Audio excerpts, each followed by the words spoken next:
প্রধানমন্ত্রীর মালয়েশিয়া সফরে গুরুত্ব পাবে মুক্ত বাণিজ্য এবং শ্রমবাজার। চীনে শি জিনপিংয়ের সঙ্গে তারেক রহমানের বৈঠক ২৬ জুন। চাঁপাইনবাবগঞ্জে ফের ২০ জনকে পুশিনের চেষ্টা। সীমান্তে বাংলাদেশে কাঁটাতারের বেড়া দেওয়ার সিদ্ধান্তকে সময়োপযোগী বলছেন বিশ্লেষকরা। টাকার বিনিময়ে মাছ ধরার ট্রলারে ঢুকছে ইয়াবা। পাচারে জড়িয়ে পড়ছেন নাফ নদীর জেলেরা। ২ বছরে জব্দ ৩০০ কোটি টাকার মাদক। রংপুর লালমনিরহাটে তিস্তা পারে কয়েক কিলোমিটার জুড়ে মানববন্ধন। মহাপরিকল্পনা বাস্তবায়ন সহ ৫ দফা দাবি।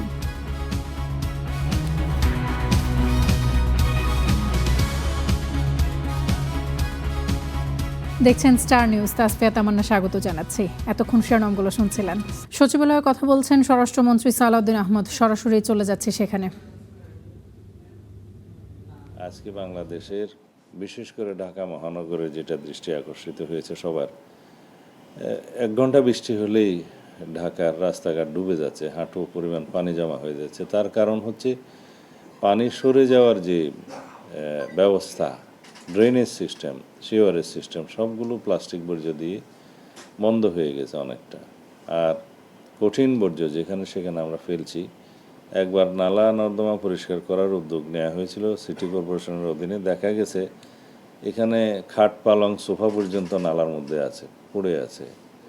কঠিন বর্জ্যগুলো এখানে আর পানি অপসারণ হতে দিচ্ছে না, আর সিল ট্রিট হয়ে যাচ্ছে। আর প্লাস্টিক আবর্জনার কথা তো বলাই বাহুল্য, সেটা সর্বত্র পাওয়া যাচ্ছে।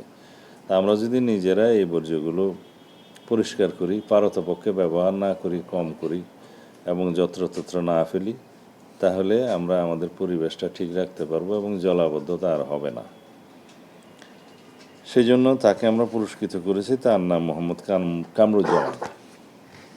বাকি 2টা ঘটনা, 3টা ঘটনার মধ্যে খুব, এটা 4টার মধ্যে একটা, এটা অবশ্য অন্য নেচারের।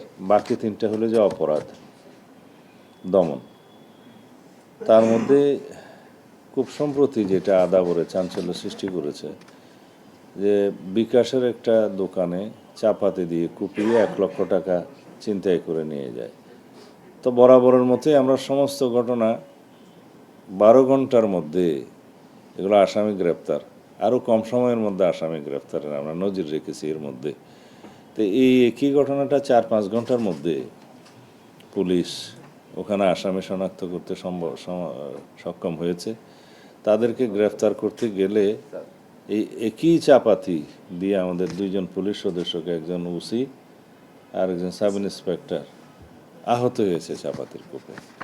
অবশ্য এই আসামি গ্রেফতার করতে গিয়ে তাদেরকে 2 রাউন্ড গুলিও করতে হয়েছে, আসামি আহত হয়েছে। অপারেশনের ক্ষেত্রে সেটা তাদেরকে করতে হয়েছে আত্মরক্ষার্থে। 4 জন আসামিকে গ্রেফতার করেছে এবং এটা জীবনের ঝুঁকি নিয়ে এই কাজ করার জন্য তাদেরকে আমরা পুরস্কৃত করছি। অন্য ঘটনা আর একটা হচ্ছে আনোয়ারা। এটার ঘটনার তারিখ আমার এখানে লেখা আছে, আপনারা কাগজ পাবেন।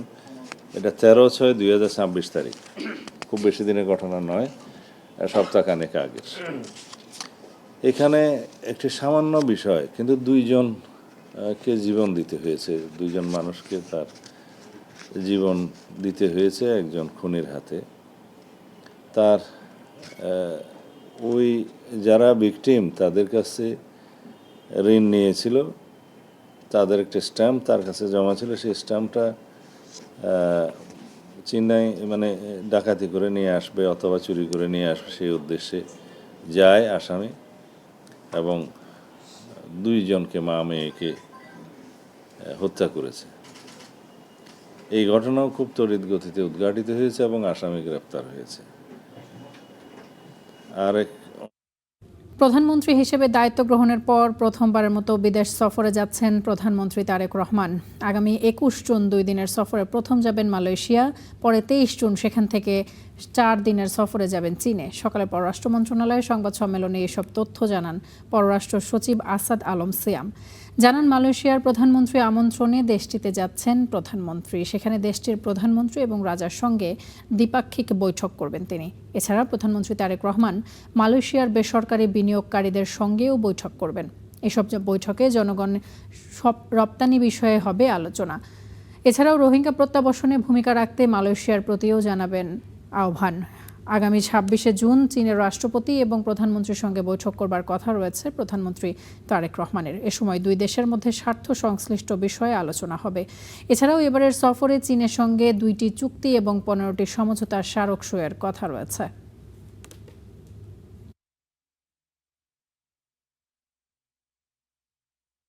চীনের গ্রেট হলে মাননীয় প্রধানমন্ত্রী চীনের মাননীয় প্রধানমন্ত্রী his Excellency mister Lee Khiang এর সাথে একটি দ্বিপাক্ষিক বৈঠকে মিলিত হবেন, যেখানে দুই দেশের স্বার্থ সংশ্লিষ্ট সকল বিষয় এবং ভবিষ্যতে এই সম্পর্ক আরো কিভাবে এগিয়ে নেওয়া যায় সে বিষয়ে আরো বিশদ আলোচনা হবে। বৈঠকের পর উভয় দেশের প্রধানমন্ত্রীর উপস্থিতিতে বাংলাদেশ এবং চীনের মধ্যে বেশ কয়েকটি সমঝোতা স্মারক স্বাক্ষরিত হবে। প্রধানমন্ত্রীর প্রথম বিদেশ সফর হিসেবে মালয়েশিয়াকে বেছে নেওয়া ভূ রাজনৈতিক বিবেচনায় একটি পরিপক্ক সিদ্ধান্ত বলে মনে করেন কূটনৈতিক বিশ্লেষকরা। মালয়েশিয়ায় পুরোপুরি শ্রমবাজার চালু হলে সেটি হবে দেশের জন্য বড় সাফল্য। অন্যদিকে চীন সফরেও দুই দেশের বন্ধুত্বের সম্পর্ক আরও সুদৃঢ় হবে এমন ধারণা বিশেষজ্ঞদের। আরও বিস্তারিত সিফাত শাহরিয়ারের প্রতিবেদনে। সরকার গঠনের ৪ মাস পর প্রথম বিদেশ সফরে প্রধানমন্ত্রী তারেক রহমান। নিজের প্রথম সফরে দুই কূটনৈতিক প্রতিবেশীকে এড়িয়ে বেছে নিলেন তৃতীয় দেশ। যাচ্ছেন বিনিয়োগ ও শ্রমবাজারের জন্য গুরুত্বপূর্ণ গন্তব্য মালয়েশিয়ায়। আন্তর্জাতিক সম্পর্ক বিশ্লেষকরা মনে করছেন মালয়েশিয়াকে প্রথম সফর হিসাবে বেছে নেওয়া ভূ রাজনৈতিক বিবেচনায় পরিপক্ক সিদ্ধান্ত। জিওপলিটিক্যাল এই রাইভালরি অ্যাভয়েড করে মালয়েশিয়াতে প্রথম বিদেশ সফরের যে সিদ্ধান্ত, আমার কাছে মনে হচ্ছে এটা খুবই ম্যাচিওর এবং প্র্যাগমেটিক একটা সিদ্ধান্ত। বিশেষজ্ঞরা বলছেন মালয়েশিয়ার শ্রমবাজার পুরোপুরি উন্মুক্ত করতে পারাই হবে সফরের বড় সাফল্য।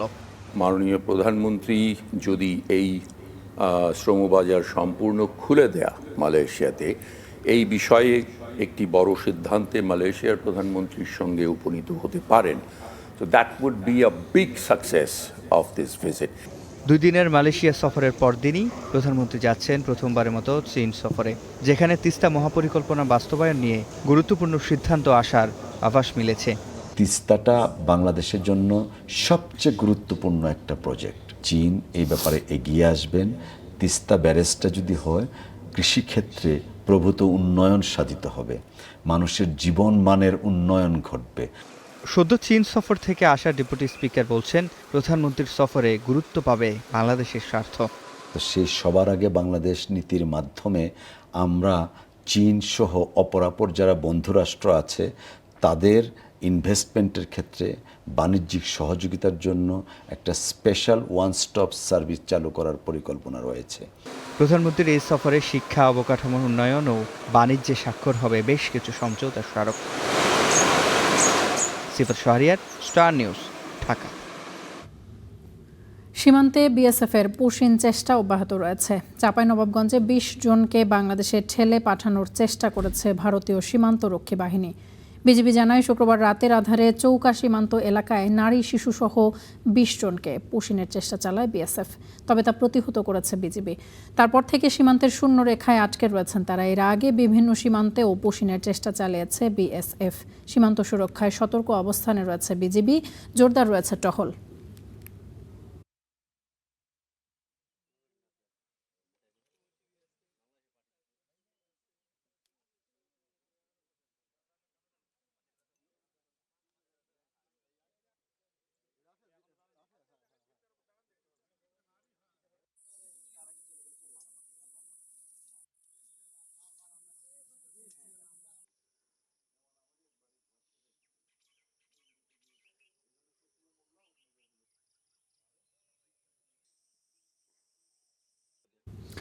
দর্শক, সীমান্ত পরিস্থিতির সবশেষ খবর জানতে মেহেরপুর খালপাড়া সীমান্ত থেকে যুক্ত হচ্ছি মোহাম্মদ রাশেদুজ্জামানের সঙ্গে এবং চাঁপাইনবাবগঞ্জ থেকে যুক্ত হচ্ছি মাহমুদুল হাসান তুষারের সঙ্গে। প্রথমেই রাশেদের সঙ্গে কথা বলতে চাই। রাশেদ, নতুন করে কোনো পুশিনের ঘটনা ঘটেছে কিনা এবং পুশিন ঠেকাতে স্থানীয়রা কতটুকু তৎপরতা চালাচ্ছেন? আসলে নতুন করে যে মেহেরপুরের যে সীমান্ত রয়েছে 103 কিলোমিটার সীমান্ত, সেই সীমান্তর মধ্যে আর পুশিনের মতো কোনো ঘটনা ঘটেনি। তবে প্রতিটি সীমান্তে একটি আলাদা বা বাড়তি যে নজরদারি বিজিবি রয়েছে সেটি রয়েছে। পাশাপাশি এলাকাবাসী সাধারণ বিজিবির সাথে একসাথে তারা কিন্তু টহল দিচ্ছে, এমনকি দিনের বেলায়ও বিজিবির সাথে সব সময় সাধারণ মানুষ থাকছেন। তবে সীমান্তে একটি বাড়তি যে আতঙ্ক, অর্থাৎ সীমান্তের যারা শূন্য রেখায় যেসব কৃষক কাজ করে তাদের মধ্যে একটা আতঙ্ক বিরাজ করছে আসলে কখন কি অবস্থায় দাঁড়ায়। কারণ ওপারে আমরা যতটুকু জানতে পেরেছি এই এলাকার মানুষের সাথে ওপারে যে কাঁটাতার পেরিয়ে যে সড়কটি রয়েছে বিএসএফ এর টহলের যে সড়ক, সেই সড়কে অতিরিক্ত যে বিএসএফ এর মোতায়েন করা হয়েছে, পাশাপাশি তাদের টহল জোরদার করা হয়েছে।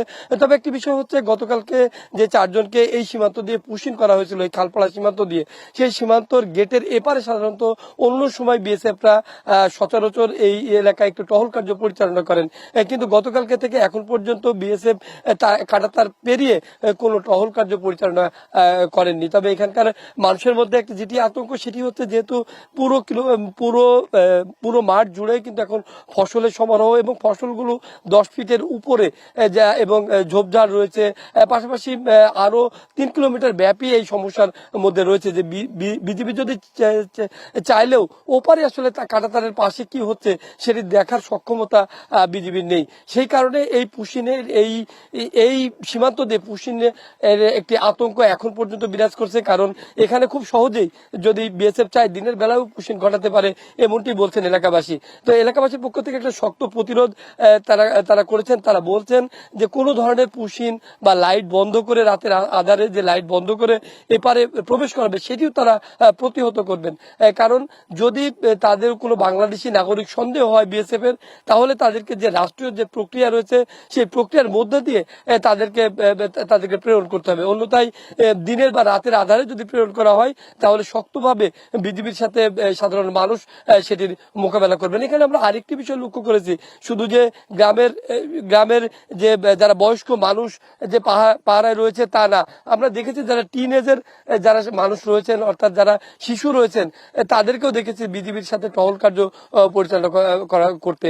এবং আমরা সেটি গতকালকে থেকেই এই সীমান্তে সেটি একটু বেশি আমাদের চোখে পড়ছে। যদিও এই গ্রামটি মাত্র 38টি পরিবারের বসবাস, তো এখানে যে একটি সাধারণ মানুষের মধ্যে একটা আতঙ্ক বিরাজ করছে, তো এই সীমান্তের সর্বশেষ পরিস্থিতি। তামান্না। রাশেদ, অসংখ্য ধন্যবাদ আপনাকে আমাদের সঙ্গে যুক্ত হবার জন্য। তুষার, আমরা রাশেদের সঙ্গে যুক্ত হয়েছিলাম, তিনি মেহেরপুর সীমান্ত থেকে যুক্ত হয়েছিলেন। আপনি চাঁপাই নবাবগঞ্জে রয়েছেন, জানাবেন সেখানে সীমান্তে পুশিনের নতুন করে কোনো ঘটনা ঘটেছে কিনা এবং বিজিবি এবং স্থানীয়রা কতটা তৎপরতা চালাচ্ছেন এই পুশিন ঠেকাতে।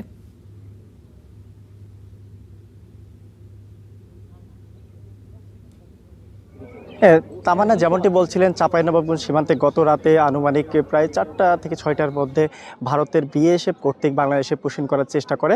প্রায় 20 জনকে আমরা যতটুকু জানতে পেরেছি বিজিবির সাথে কথা বলে এবং স্থানীয় লোকজনের সাথে কথা বলে, তিনারা জানাচ্ছিলেন যে প্রায় 11 জন নারী এবং 5 জন পুরুষ এবং 4 জন শিশু রয়েছিল তাদের সাথে। তাৎক্ষণিকভাবে এলাকাবাসী এবং বিজিবি জানতে পারার পরে সেখানে প্রতিরোধ করে এবং প্রতিরোধ করার পরে তারাকে ভারতের যে শূন্যরেখা রয়েছে, শূন্যরেখার ভারতের অভ্যন্তরের দিকে অবস্থান করছিল। আমরা আসার পরও তাদেরকে অভ্যন্তরে অবস্থান করার বিষয়টি লক্ষ্য করেছি এবং দেখেছি। তারপরে বিজিবির সাথে তাদের পতাকা বৈঠক হয়েছে এবং কথা হয়েছে। তারপরে আমরা দেখলাম যে বেশ কিছুক্ষণ আগে বিএসএফ কর্তৃক তাদেরকে ভারতের অভ্যন্তরে নিয়ে গেছে। এখন তারা চোখের বাইরে রয়েছে, আমরা দেখতে পাচ্ছি না। তবে এলাকাবাসী সকাল থেকে এখানে উত্তেজনা বিরাজ করছে, এলাকাবাসী এখানে রয়েছে, তারা দেখছে বা বিজিবির সাথে সার্বক্ষণিকভাবে তারা সহযোগিতা রাখবে এমনটি আমাদেরকে এলাকাবাসী জানিয়েছে। পাশাপাশি আমরা বিজিবির সাথে কথা বলছিলাম, তিনারা বলছিলেন যে বিএসএফ কর্তৃক যতই পুশিন করার চেষ্টা হোক তাদের পক্ষ থেকে তাদেরকে প্রতিরোধ অব্যাহত রাখবে। আমরা দেখেছি এলাকাবাসীর সাথে আসছিলাম, তেনারা বলছিলেন যে ইতিপূর্বে এই এলাকাতেই ভারতের কর্তৃক একটি পুশিনের মতো ঘটনা লক্ষ্য করা গিয়েছিল, কিন্তু তারপরে বাংলাদেশের কর্তৃক প্রতিরোধ করার পরে তাদেরকে ভারতের অভ্যন্তরে নিয়ে যায়। আমরা এখন বর্তমানে যে স্থানটি রয়েছে, এটি হচ্ছে চাঁপাইনবাবগঞ্জের চৌকা সীমান্ত এলাকায়। আমরা বিজিবির সাথে কথা বলছিলাম, তিনা বলছিলেন যে চাঁপাইনবাবগঞ্জে এরকম পরিস্থিতিতে তারা ইতিপূর্বে যেই ব্যাটালিয়নের অধীনে রয়েছে 59 ব্যাটালিয়ন, সে অধীনে এরকম পুশিনের ঘটনা ঘটে। আজকে এটি প্রথম হয়েছে। তবে তারা বিএসএফের সাথে কথা বলছিলেন, তারা দ্রুত তাদেরকে ভারতের অভ্যন্তরে নিয়ে যাবে এমনটি জানিয়েছে। এই ছিল চাঁপাইনবাবগঞ্জ থেকে সবশেষ তথ্য। তামান্না। তুষার, অসংখ্য ধন্যবাদ আপনাকে আমাদের সঙ্গে যুক্ত হবার জন্য। দর্শক, আমাদের সহকর্মীরা যুক্ত হয়েছিলেন আমাদের সঙ্গে, পুশিনের ঘটনা তারা জানাচ্ছিলেন। সীমান্ত দিয়ে পুশিনের ঘটনা বাড়ায় উদ্বেগ ছড়িয়েছে সীমান্তবর্তী জনপদেও। ফলে বিজিবির সঙ্গে রাত দিন টহলে স্থানীয় বাসিন্দারা। তাদের দাবি, আন্তর্জাতিক আইন উপেক্ষা করে বিএসএফের অবৈধ পুশিন কোনোভাবেই গ্রহণযোগ্য নয়। সাধারণের এই অংশগ্রহণকে ইতিবাচক হিসেবে দেখছেন বিজিবি কর্মকর্তারাও। মেহেরপুরের তেঁতুলবাড়িয়া সীমান্ত, বিজিবির সঙ্গে টহলে স্থানীয়রা পালাক্রমে পাহারা দিচ্ছেন বিভিন্ন এলাকা। উদ্দেশ্য ভারতীয় সীমান্তরক্ষী বাহিনী বিএসএফ এর পুশিন ঠেকানো। স্থানীয়রা জানায়, পশ্চিমবঙ্গে নতুন সরকার দায়িত্ব নেওয়ার পর থেকে সীমান্ত এলাকায় বাড়ছে অপরিচিত মানুষের আনাগোনা। সন্দেহজন ব্যক্তিদের দেখলেই পাঠানো হচ্ছে বিজিবির কাছে। এছাড়া অনুপ্রবেশ ঠেকাতে নিজ উদ্যোগে বিজিবির সঙ্গে সীমান্ত পাহারা দিচ্ছেন স্থানীয়রা। এত বড় বর্ডার, বিজিবির দ্বারাই তো সব কিছু পাহারা দেওয়া সম্ভব না। সে কারণে বাংলাদেশের জনগণ সহ বিজিবির সঙ্গে পাহারা দিচ্ছে বর্ডার। যদি বিজিবি 2 জন থাকে তো আমরা এলাকাবাসী আছি 4 জন 5 জন করে থাকা হয় বিজিবির সাথে, তো রাত জেগে পাহারা দেওয়া হচ্ছে। সীমান্তবাসীরা বলছেন, অন্য সময় সীমান্তে আলো জ্বালিয়ে রাখা হলেও পুশিনের সময় বন্ধ করে দেয় বিএসএফ। এজন্য এখন আলো বন্ধ হলেই প্রতিবাদ জানাচ্ছেন তারা। ঐক্যতা একটা তৈরি হয়েছে মানুষের ভিতরে। মানুষ সবাই চাইছে যে এখন যে কোনোভাবে বিজিবিকে সহযোগিতা করতে হবে এবং এই সংকটটা মোকাবেলা করতে হবে। অবৈধ পুশিন করাকে আমরা বাধাগ্রস্ত করব, আমরা কখনই এটা হতে দেব না। সীমান্ত সুরক্ষায় স্থানীয়দের অংশগ্রহণ ইতিবাচক হিসাবে দেখছেন বিজিবি কর্মকর্তারাও।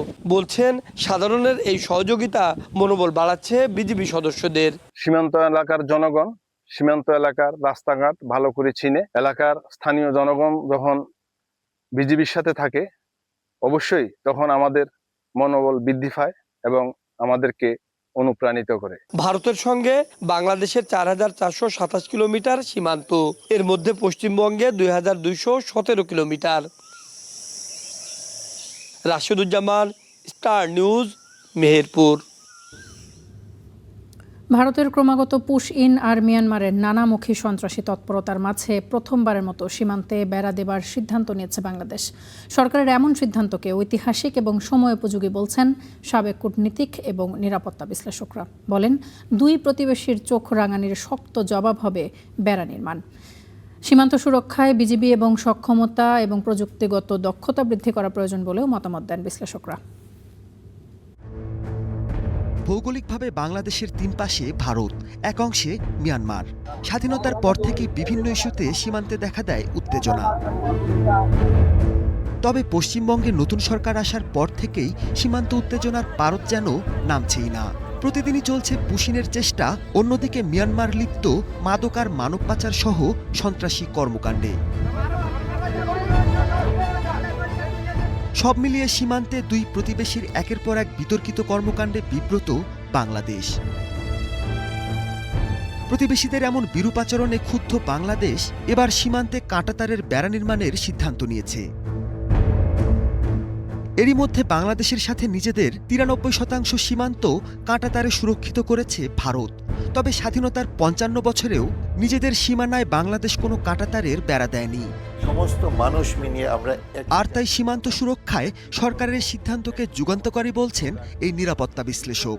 মায়ানমারের সাথে করাটা অত্যন্ত যৌক্তিক, কারণ আমরা জানি মায়ানমার থেকে বাংলাদেশে একদিকে রিফিউজি আসছে, আরেকদিকে ড্রাগস আসছে, ইলিগাল আর্মস আসছে, এবং ওই দিক থেকে আমাদের সীমানায় এসে তারা মাইন পুঁতে যাচ্ছে আরাকান আর্মি।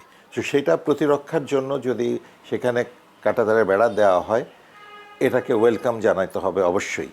তবে সীমান্ত নিরাপত্তায় কাঁটাতারের বেড়াকেই একমাত্র সমাধান মনে করেন না এই কূটনীতিক বিশ্লেষক। শুধু কাঁটাতারের বেড়া নির্মাণ করে এই যে সমস্যাগুলো যেগুলোর কথা আমরা আলোচনা করছি, এই সমস্যাগুলোর সম্পূর্ণ সমাধান সম্ভব হবে না। এটাকে একটু স্ট্র্যাটেজিক্যালি দেখতে হবে আমাদের। সীমান্তে দুর্গম অঞ্চলের সুরক্ষায় বিজিবির শক্ত অবস্থান এবং প্রযুক্তির ব্যবহার প্রয়োজন বলেও মত দেন তারা। যদি না আমি ঘোষণা দিলাম, একটু আইওয়াশ করলাম, কিছু কাঁটাতারের বেড়া তৈরি করলাম, অন্যদিকে ভারত কেন কাঁটাতারের বেড়া এভাবে করছে এটা নিয়ে যে একটা পাবলিক সেন্টিমেন্ট তৈরি হয়েছে সেটাকে ধামাচাপা দেওয়ার চেষ্টা যদি হয় তাহলে সেটা হবে দুঃখজনক। স্মাগলিংয়ের জন্য বাংলাদেশে আসার ব্যাপারে যে পাহাড়ি অঞ্চলগুলো আছে সেগুলো ব্যবহার করা হয়, নাফ নদী ব্যবহার করা হয়। তো পাহাড়ি অঞ্চলে আমরা কাঁটাতারের বেড়া যদি নির্মাণ করতে পারি তাহলে কিন্তু এটা কমে আসবে, এবং কাঁটাতারের বেড়া নির্মাণের আগে সেই সীমান্ত বরাবর সড়ক তৈরি করা হয়। সড়ক তৈরি করা হলে সেই সড়কে বিজিবির মুভমেন্ট কিন্তু স্মুথ হবে। মিয়ানমার সীমান্তে কত কিলোমিটার এলাকায় বেড়া নির্মাণ হবে এবং ভারত সীমান্তের কোন কোন অংশকে স্পর্শকাতর ধরা হচ্ছে, সরকারকে এসব বিষয় স্পষ্ট করা প্রয়োজন বলেও মত দেন বিশেষজ্ঞরা। Mahmudul Hasan, star news, Dhaka. যেভাবে মামলা বাড়ছে তাতে 2টি ট্রাইব্যুনাল দিয়ে বিচার শেষ করা কঠিন। বিচার কাজের গতি বাড়াতে ট্রাইব্যুনালের পাশাপাশি প্রসিকিউশন এবং তদন্ত সংস্থার পরিধি বাড়াতে হবে বলে জানিয়েছেন চিফ প্রসিকিউটর আমিনুল ইসলাম। দুপুরে ঢাকা ক্লাবে সুপ্রিম কোর্ট রিপোর্টার্স ফোরামের বার্ষিক সাধারণ সভায় একথা বলেন তিনি। আমার মনে হয় যে আমাদের ট্রাইব্যুনাল বাড়ানোর প্রয়োজন হতে পারে, প্রসিকিউশন টিম বাড়ানোর প্রয়োজন হতে পারে, আমাদের তদন্ত সংস্থার যারা কর্মকর্তা রয়েছেন তাদেরও আমাদের সংখ্যা বৃদ্ধির প্রয়োজন হতে পারে। তো সেই কারণে আমরা অত্যন্ত সততা এবং নিরপেক্ষতার সাথে আমরা আমাদের ট্রাইব্যুনালের বিচার কার্য পরিচালনা করার চেষ্টা করছি। আমরা চেষ্টা করব এইটার গতি আরও যতটুকু সম্ভব বাড়ানোর। দ্রুত সময়ে রাজধানীর হাতিরঝিলকে আগের অবস্থায় ফিরিয়ে আনার আশ্বাস দিয়েছেন স্থানীয় সরকার প্রতিমন্ত্রী মীর শাহে আলম। সকালে হাতিরঝিলে পরিচ্ছন্নতা কার্যক্রম পরিদর্শন শেষে এই আশ্বাস দেন তিনি।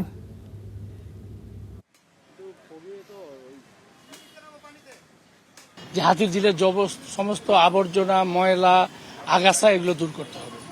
তো আমরা সেই হিসাবে আপনারা দেখছেন আজকে 200 মতো লেবার কাজ করতেছে, এবং আগামী এক সপ্তাহ 200 কেন যদি লাগে আমরা আরও 100 বাড়িয়ে দিব, দিয়ে আমরা এটাকে এক সপ্তাহের মধ্যেই আমরা এটাকে একটা জায়গায় নিয়ে আসতে চাই যেখানে মানুষ একটু স্বস্তির নিঃশ্বাস ফেলতে পারবে, একটু হাঁটাহাঁটি করতে পারবে, একটু বসতে পারবে। জাতীয় প্রেস ক্লাবে প্রখ্যাত কবি আল মুজাহিদের দ্বিতীয় জানাজা অনুষ্ঠিত হয়েছে। বাদ জোহর বায়তুল মোকাররম জাতীয় মসজিদে হবে তৃতীয় জানাজা। পরে মিরপুর শহীদ বুদ্ধিজীবী কবরস্থানে দাফনের কথা রয়েছে তার। এর আগে বেলা 11টা থেকে প্রায় 1 ঘণ্টা কেন্দ্রীয় শহীদ মিনারে কবি আল মুজাহিদের প্রতি শ্রদ্ধা জানায় সর্বস্তরের মানুষ। শুক্রবার দুপুরে রাজধানীর একটি বেসরকারি হাসপাতালে মারা যান কবি আল মুজাহিদি। তার বয়স হয়েছিল 85 বছর। তিনি দীর্ঘদিন থেকে শারীরিক অসুস্থতায় ভুগছিলেন। কবি আল মুজাহিদের জন্ম 1940 সালের 1 জানুয়ারি টাঙ্গাইলে। তিনি দীর্ঘ 3 দশকেরও বেশি কাল দৈনিক ইত্তেফাক পত্রিকার সাহিত্য সম্পাদকের দায়িত্ব পালন করেছেন। রাষ্ট্রীয় 21 পদকপ্রাপ্ত কবি আল মুজাহিদের 20টিরও বেশি কাব্যগ্রন্থ সহ প্রকাশিত বইয়ের সংখ্যা অর্ধশতাধিক।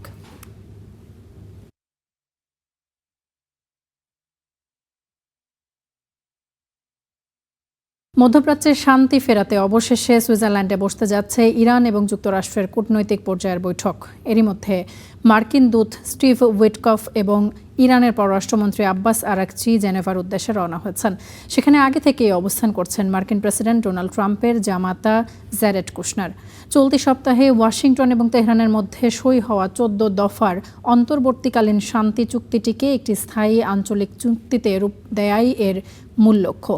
এর আগে শুক্রবার সুইজারল্যান্ডে নির্ধারিত যুক্তরাষ্ট্র এবং ইরানের মধ্যকার বহুল প্রতীক্ষিত শান্তি আলোচনার কথা ছিল।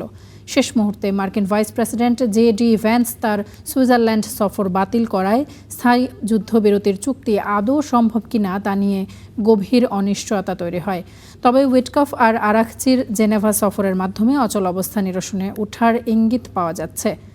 কূটনৈতিক সূত্র জানায় ইরান মার্কিন সমঝোতা চুক্তির আওতায় আগামী 60 দিনের মধ্যে ইরানের পারমাণবিক কর্মসূচি এবং হরমুজ প্রণালী পুনরায় উন্মুক্ত করার মতো স্পর্শকাতর বিষয়গুলো নিয়ে কারিগরি আলোচনা হবে।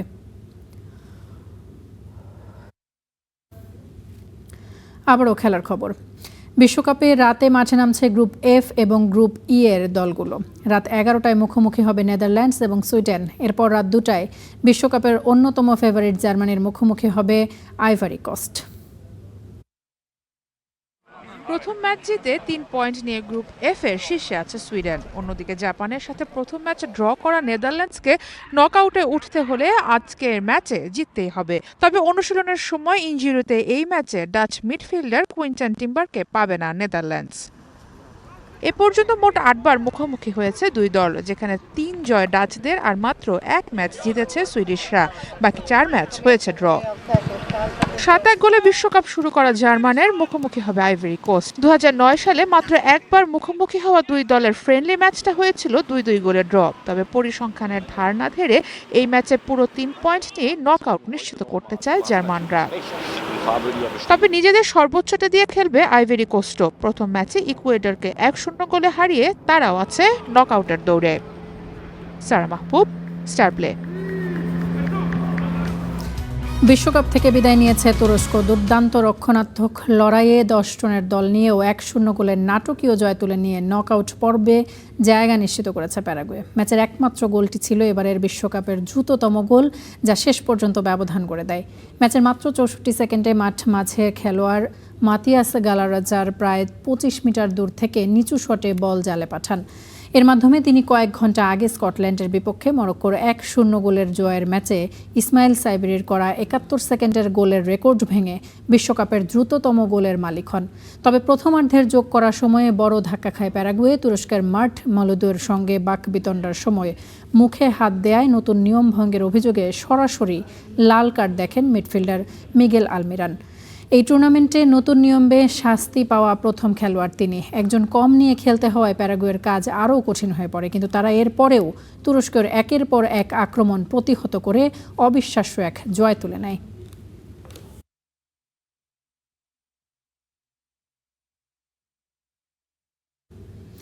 এই ছিল স্টার নিউজ। এতক্ষণ সাথে থাকার জন্য ধন্যবাদ সবাইকে।